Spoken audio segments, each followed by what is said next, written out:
ਅਗਲੀਆਂ ਖਬਰਾਂ ਵੱਲ ਚੱਲੀਏ। ਇੱਕ ਭਾਰਤੀ ਮੂਲ ਦੇ ਬੰਦੇ ਨੂੰ ਕਹਿੰਦੇ ਭਈ 에ਅਰਲਾਈਨ ਦੇ ਵਿੱਚ ਜੋ ਇੱਕ ਬੀਬੀ ਉਹਦੇ ਨਾਲ ਦੀ ਸੀਟ ਤੇ ਬੈਠੀ ਸੀ, ਉਹਨੂੰ ਰੇਪ ਕਰਨ ਦੇ ਚਾਰਜ ਦੇ ਵਿੱਚ ਅਕਿਊਜ਼ ਕੀਤਾ ਗਿਆ ਆ। ਇਹ ਜਿਹੜਾ ਭਾਰਤੀ ਮੂਲ ਦਾ ਬੰਦਾ ਆ 52 ਸਾਲਾਂ ਦਾ, ਇਹ ਫਲਾਈਟ ਜਾ ਰਹੀ ਸੀ ਆਸਟ੍ਰੇਲੀਆ ਨੂੰ। ਸੁਧੀਰ ਕੁਮਾਰ ਚੌਹਾਨ ਉਸ ਨੂੰ ਅਕਿਊਜ਼ ਕੀਤਾ ਗਿਆ ਵੀ ਉਸਨੇ ਇੱਕ ਫੀਮੇਲ ਪੈਸੇਂਜਰ ਨੂੰ ਅਟੈਕ ਕੀਤਾ ਔਨ ਸਕੂਟ 에ਅਰਲਾਈਨ ਫਲਾਈਟ ਜੋ ਸਿੰਗਾਪੁਰ ਤੋਂ ਪਰਥ ਨੂੰ ਜਾ ਰਹੀ ਸੀਗੀ। ਆਸਟ੍ਰੇਲੀਅਨ ਫੈਡਰਲ ਪੁਲਿਸ ਨੇ ਇਹ ਦੱਸਿਆ ਹੈਗਾ। ਜੋ ਬੀਬੀ ਸੀ ਉਹ ਕਾਫੀ ਡਰੀ ਹੋਈ ਸੀ। ਉਹਨੇ ਜਿਹੜਾ ਫਲਾਈਟ ਕ੍ਰਿਊ ਆ ਉਹਨੂੰ ਦੱਸ ਦਿੱਤਾ ਉਹ ਫਲਾਈਟ ਦੇ ਦੌਰਾਨ ਹੀ ਕਿ ਏਦਾਂ ਮੇਰੇ ਨਾਲ ਇਹ ਬੰਦਾ ਜਿਹੜਾ ਗਲਤ ਹਰਕਤਾਂ ਕਰ ਰਿਹਾ ਹੈਗਾ।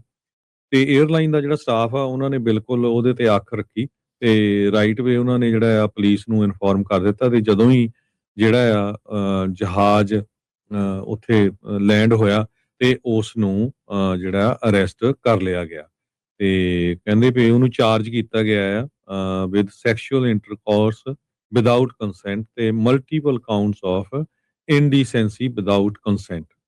ਤੇ ਕਹਿੰਦੇ ਵੀ 에ਅਰਲਾਈਨ ਨੇ ਇਹ ਕਿਹਾ ਤੇ ਪਲੱਸ ਪੁਲਿਸ ਨੇ ਇਹ ਕਿਹਾ ਵੀ ਹਰ ਇੱਕ ਪੈਸੇਂਜਰ ਦਾ ਰਾਈਟ ਆ ਵੀ ਉਹ ਸੇਫ ਟਰੈਵਲ ਕਰੇ ਜਦੋਂ ਸਪੈਸ਼ਲੀ 에ਅਰਕ੍ਰਾਫਟ ਦੇ ਉੱਤੇ ਜਾ ਰਿਹਾ ਹੈਗਾ ਆ ਤੇ ਕਿਸੇ ਹੋਰ ਪੈਸੇਂਜਰ ਦੇ ਨਾਲ ਬੈਠਾ ਹੈਗਾ ਆ। ਕਿਸੇ ਤਰ੍ਹਾਂ ਦਾ ਵੀ ਜੇ ਕੋਈ ਇਦਾਂ ਦਾ ਗਲਤ ਕੰਮ ਕਰਦਾ ਆ ਤੇ ਉਹਦੇ ਉੱਤੇ ਜਿਹੜੇ ਚਾਰजेस ਲਾਏ ਜਾਂਦੇ ਆ ਤੇ ਪੂਰੀ ਲਾਈਫ ਲਈ ਉਹਨਾਂ ਨੂੰ ਬੈਨ ਕਰ ਦਿੱਤਾ ਜਾਂਦਾ ਟਰੈਵਲ ਕਰਨ ਦੇ ਲਈ। ਕਹਿੰਦੇ ਵੀ no act of indecency on any aircraft or at the airport is appropriate. ਤੇ ਜਿਹੜੇ ਟਰੈਵਲਰਸ ਬ੍ਰੇਕ ਕਰਦੇ ਇਸ ਲਾਅ ਨੂੰ ਉਹਨਾਂ ਨੂੰ ਜਿਹੜੀ ਸਖਤ ਤੋਂ ਸਖਤ ਸਜ਼ਾ ਜਿਹੜੀ ਆ ਉਹ ਦਿੱਤੀ ਜਾਊਗੀ।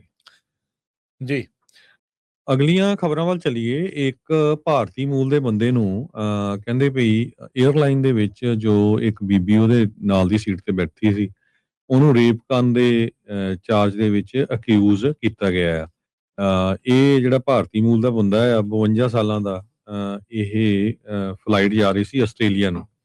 ਸੁਧੀਰ ਕੁਮਾਰ ਚੌਹਾਨ ਉਸ ਨੂੰ ਅਕਿਊਜ਼ ਕੀਤਾ ਗਿਆ ਵੀ ਉਸਨੇ ਇੱਕ ਫੀਮੇਲ ਪੈਸੇਂਜਰ ਨੂੰ ਅਟੈਕ ਕੀਤਾ ਔਨ ਸਕੂਟ 에ਅਰਲਾਈਨ ਫਲਾਈਟ ਜੋ ਸਿੰਗਾਪੁਰ ਤੋਂ ਪਰਥ ਨੂੰ ਜਾ ਰਹੀ ਸੀਗੀ। ਆਸਟ੍ਰੇਲੀਅਨ ਫੈਡਰਲ ਪੁਲਿਸ ਨੇ ਇਹ ਦੱਸਿਆ ਹੈਗਾ।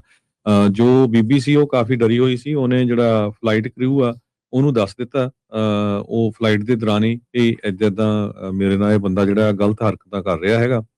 ਤੇ 에ਅਰਲਾਈਨ ਦਾ ਜਿਹੜਾ ਸਟਾਫ ਆ ਉਹਨਾਂ ਨੇ ਬਿਲਕੁਲ ਉਹਦੇ ਤੇ ਅੱਖ ਰੱਖੀ ਤੇ ਰਾਈਟ ਵੇ ਉਹਨਾਂ ਨੇ ਜਿਹੜਾ ਆ ਪੁਲਿਸ ਨੂੰ ਇਨਫੋਰਮ ਕਰ ਦਿੱਤਾ ਤੇ ਜਦੋਂ ਹੀ ਜਿਹੜਾ ਆ ਜਹਾਜ਼ ਉੱਥੇ ਲੈਂਡ ਹੋਇਆ ਤੇ ਉਸ ਨੂੰ ਜਿਹੜਾ ਅਰੈਸਟ ਕਰ ਲਿਆ ਗਿਆ ਤੇ ਕਹਿੰਦੇ ਵੀ ਉਹਨੂੰ ਚਾਰਜ ਕੀਤਾ ਗਿਆ ਆ with sexual intercourse without consent ਤੇ multiple counts of indecency without consent. ਤੇ ਕਹਿੰਦੇ ਵੀ 에ਅਰਲਾਈਨ ਨੇ ਇਹ ਕਿਹਾ ਤੇ ਪਲੱਸ ਪੁਲਿਸ ਨੇ ਇਹ ਕਿਹਾ ਵੀ ਹਰ ਇੱਕ ਪੈਸੇਂਜਰ ਦਾ ਰਾਈਟ ਆ ਵੀ ਉਹ ਸੇਫ ਟਰੈਵਲ ਕਰੇ ਜਦੋਂ ਸਪੈਸ਼ਲੀ 에ਅਰਕ੍ਰਾਫਟ ਦੇ ਉੱਤੇ ਜਾ ਰਿਹਾ ਹੈਗਾ ਆ ਤੇ ਕਿਸੇ ਹੋਰ ਪੈਸੇਂਜਰ ਦੇ ਨਾਲ ਬੈਠਾ ਹੈਗਾ ਆ। ਕਿਸੇ ਤਰ੍ਹਾਂ ਦਾ ਵੀ ਜੇ ਕੋਈ ਇਦਾਂ ਦਾ ਗਲਤ ਕੰਮ ਕਰਦਾ ਆ ਤੇ ਉਹਦੇ ਉੱਤੇ ਜਿਹੜੇ ਚਾਰजेस ਲਾਏ ਜਾਂਦੇ ਆ ਤੇ ਪੂਰੀ ਲਾਈਫ ਲਈ ਉਹਨਾਂ ਨੂੰ ਬੈਨ ਕਰ ਦਿੱਤਾ ਜਾਂਦਾ ਟਰੈਵਲ ਕਰਨ ਦੇ ਲਈ। ਕਹਿੰਦੇ ਵੀ no act of indecency on any aircraft or at the airport is appropriate. ਤੇ ਜਿਹੜੇ ਟਰੈਵਲਰਸ ਬ੍ਰੇਕ ਕਰਦੇ ਇਸ ਲਾਅ ਨੂੰ ਉਹਨਾਂ ਨੂੰ ਜਿਹੜੀ ਸਖਤ ਤੋਂ ਸਖਤ ਸਜ਼ਾ ਜਿਹੜੀ ਆ ਉਹ ਦਿੱਤੀ ਜਾਊਗੀ। ਜੀ